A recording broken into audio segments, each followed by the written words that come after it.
Hi hello నమస్తే friends, welcome back to కవిస్ kitchen. నేను మీ కవిత. ఈరోజు మనం వీడియోలో హోటల్ స్టైల్ బోండా ఎలా తయారు చేసుకోవాలో చూద్దాం.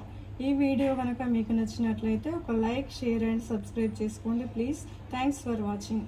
మైసూర్ బోండా ఎలా తయారు చేసుకోవాలో చూద్దాం.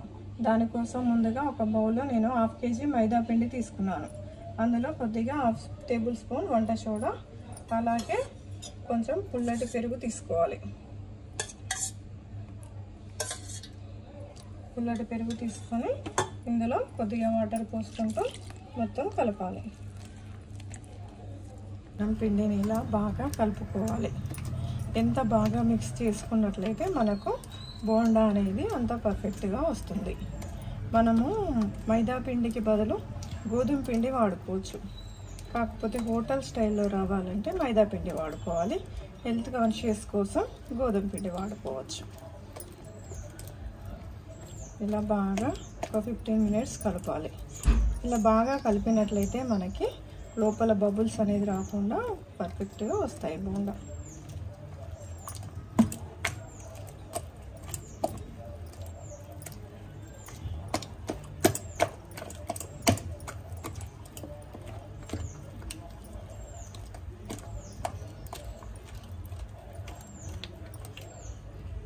ఇలా బాగా కలుపుకున్నాక కనీసం దీన్ని ఒక 2 గంటలైనా మూత పెట్టుకొని ఇలా నానబెట్టుకోవాలి.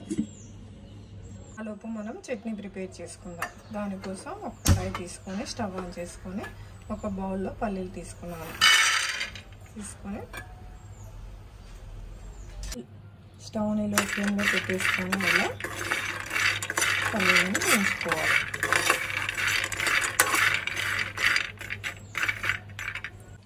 పల్లీలు ఇలా వేగినాక వీటిని ఇట్లా సైడ్ కనుక్కొని ఇందులో కొద్దిగా ఆయిల్ వేసేసుకొని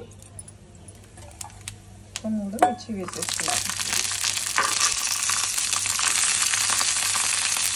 మిర్చి కొంచెం ఇలా వేగినాక మొత్తం ఒకసారి కలిపేసుకొని స్టవ్ ఆఫ్ చేసుకున్నాం.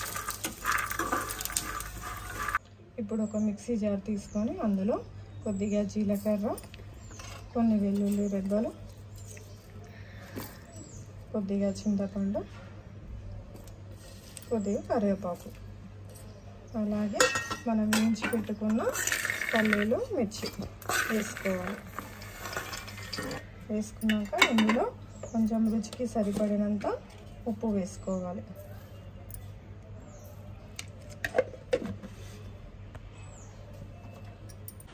ఇలా అన్నీ వేసుకున్నాక ఇప్పుడు దీన్ని మెత్తగా మిక్సీ పట్టుకుందాం.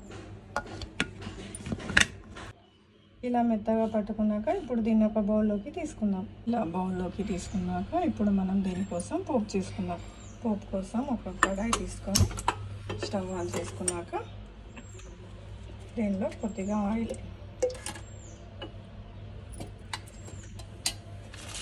కొద్దిగా వేడైనాక ఇందులో కొద్దిగా ఆవాలు,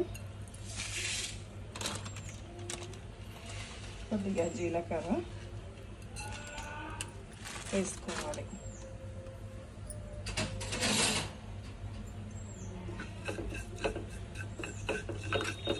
ఇవి కొంచెం వేడైనాక ఇందులో ఎండుమిర్చి, కరివేపాకు వేసుకోవాలి.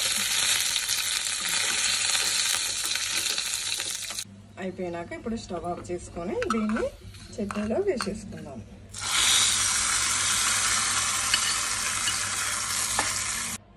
ఈ పల్లి చట్నీ అనేది మనకి ఏ బ్రేక్ఫాస్ట్లోకైనా బాగుంటుంది. ఇడ్లీ, వడ, దోశ దేనిలోకైనా బాగుంటుంది. ఈ పిండి అనేది ఇప్పుడు బాగా నానింది. ఇప్పుడు దీన్ని మనం బోండా ప్రిపేర్ చేసుకుందాం. ఇప్పుడు దీనిలోకి ఒక 2 పచ్చిమిర్చి, కొంచెం అల్లం తీసుకొని దీన్ని పేస్ట్ చేసుకుందాం. ఇప్పుడు ఈ విధంగా నేను పేస్ట్ చేసుకున్నాను. కచ్చాపచ్చగా దంచుకున్నాను. మరీ మెత్తగా కాకుండా దీన్ని చిన్న చిన్న పీసెస్గా కూడా చేసుకోవచ్చు. ఇప్పుడు ఇందులో కొద్దిగా జీలకర్ర, కొద్దిగా కరివేపాకు చిన్న చిన్నగా కట్ చేసుకొని వేసుకున్నాము. అట్లాగే కొన్ని ఉల్లి ముక్కలు వేసుకున్నాను. ఇప్పుడు ఈ ఉల్లిగడ్డ, జీలకర్ర, కరివేపాకు ఇవన్నీ బాగా కలిసేటట్టు పిండిలో ఒకసారి మొత్తం కలుపుకుందాం. ఇలా కలిపేసుకొని ఇప్పుడు మనం ఈ బోండాని డీప్ ఫ్రై చేసుకోవడానికి కడాయిలో ఆయిల్ తీసుకొని స్టవ్ ఆన్ చేసుకుంటున్నాను. ఆయిల్ బాగా వేడయ్యే వరకు మనము హై ఫ్లేమ్లో పెట్టుకోవాలి. ఆయిల్ వేడైంది. ఇప్పుడు మనం బోండా వేసుకుందాం. దానికోసం నేను ఫస్ట్ చేతిని ఒక బౌల్లో వాటర్ తీసుకొని ఇలా తడుపుకుంటున్నాను.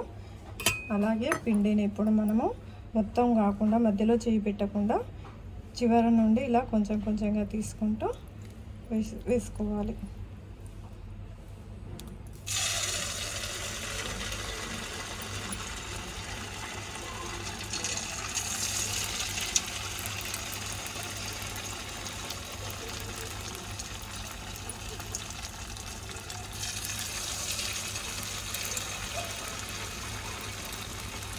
స్టవ్ని లో ఫ్లేమ్లో పెట్టుకొని ఇలా బోండా కాల్చాలి. ఇప్పుడు మీరు ఇలా పర్ఫెక్ట్ కొలతలతో నేను చెప్పినట్లు ఇలా చేసినట్లయితే మీకు హోటల్లో లాగా బోండా అనేది పర్ఫెక్ట్గా రౌండ్గా వస్తుంది. ఇప్పుడు వీటిని ఇలా బ్రౌన్ కలర్లోకి అయినాక ఒక బౌల్లోకి తీసుకుందాం.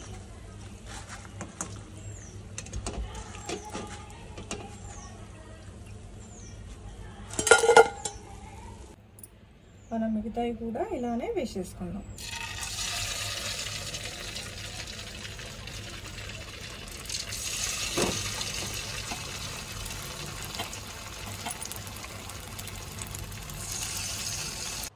ఫ్రెండ్స్, వేడి వేడి మైసూర్ బోండా రెడీ అయిపోయినాయి.